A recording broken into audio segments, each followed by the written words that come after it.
We are experiencing not merely another turn of the business cycle, but the restructuring of the economic order. For some organizations, near-term survival is the only agenda item. Others are bidding for the fall of uncertainty, thinking about how to position themselves once the crisis has passed and things return to normal. The question is, what will normal look like?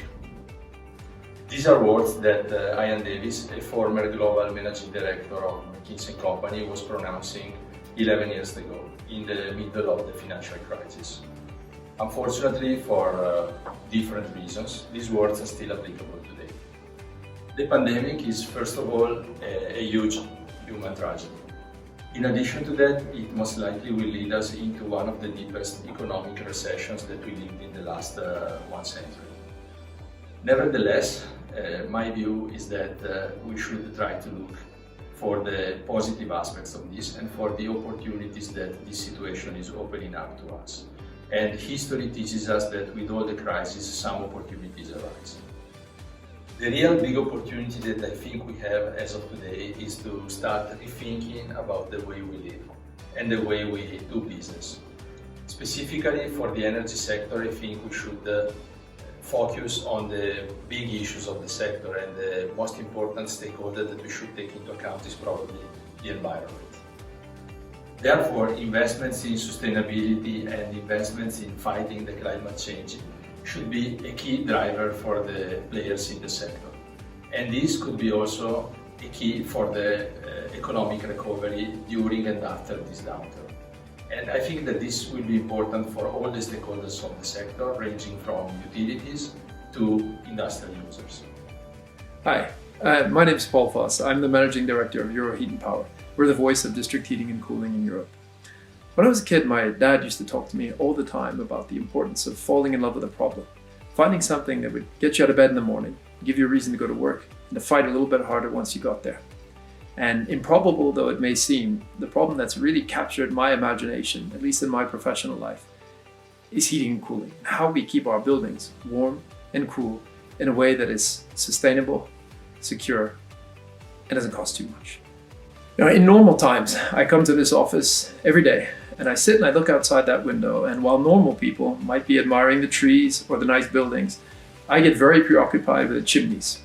The chimneys bother me because I know that sitting downstairs are a series of boilers, one after the other, and each one of them is either burning oil or it's burning gas.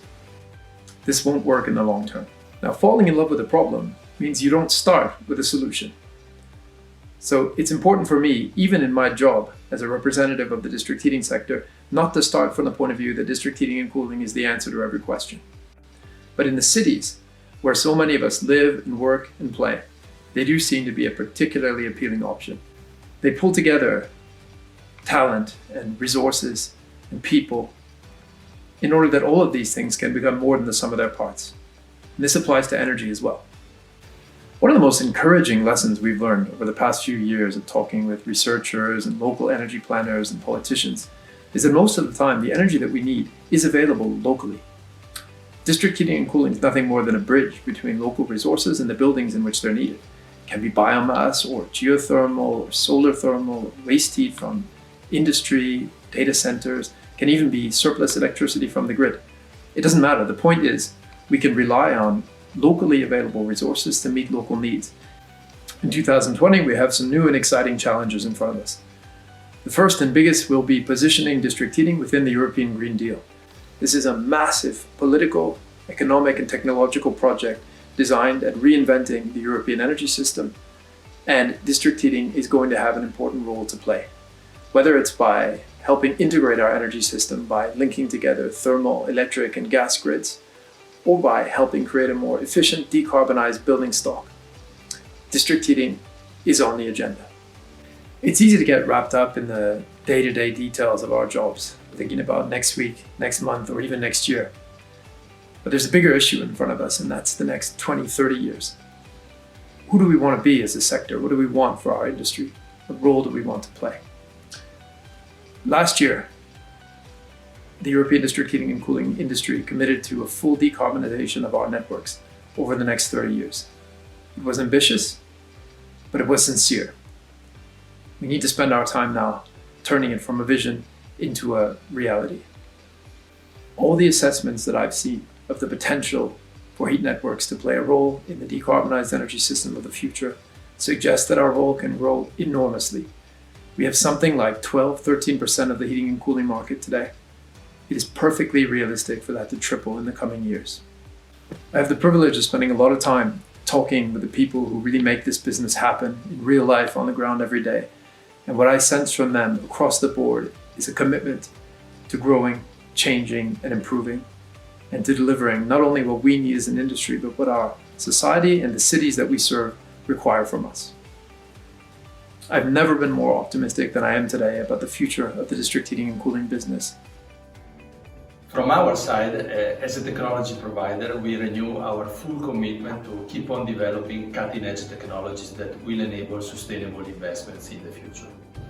Today, I would just like to mention a couple of technologies that we are offering to the market and some examples of interesting projects.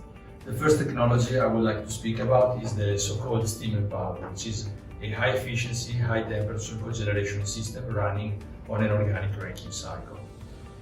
Why we believe that cogeneration will be important for the future? The point is that cogeneration means generating electricity and heat at the same time with a high efficiency, so it will be key for the future developments of the heat and electricity production. The beauty of our system, which differentiates it from the others, is that it can do that with a high level of efficiency exceeding 90% overall, but also using different types of fuels, meaning that it can be fully flexible on the used fuel. And this is very important because it can be fed with gas, which will be probably the transition fuel from fossil fuels to renewables, but also it can be fed with renewables fuels like biomass, or it could be fed with waste, or even with hydrogen in the future. Another technology that will be crucial for the future is the large heat pumps.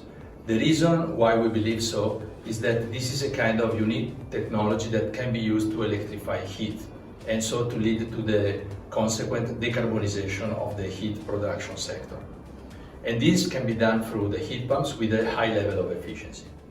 Lastly, I would like to close this brief talk with an example of a real project, a project that was developed by one of our customers, the steelmaking factory Ori Martin, which is based in Brescia, in Italy, our hometown, which is a waste heat recovery project where an organic ranking cycle system is used to exploit the heat coming out from the fumes of an electric arc furnace and to produce 2 megawatts of electricity, which, just to give an idea, is the equivalent of the consumption of 600-700 households.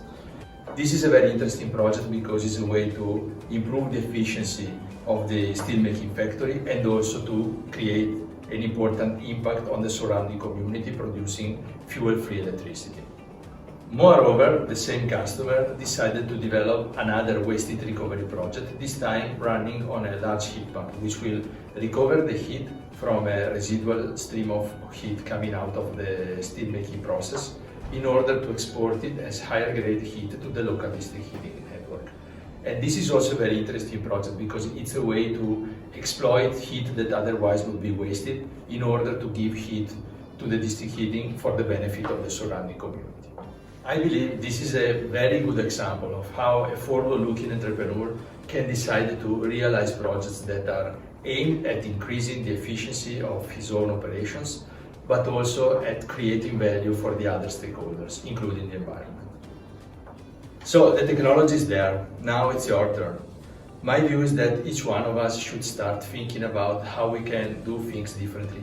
How can we shape a different new normal than what it was before? And as technology providers, we are ready to undergo all the challenges that will be required in order to develop more and more cutting-edge technologies that will enable more sustainable projects in the future.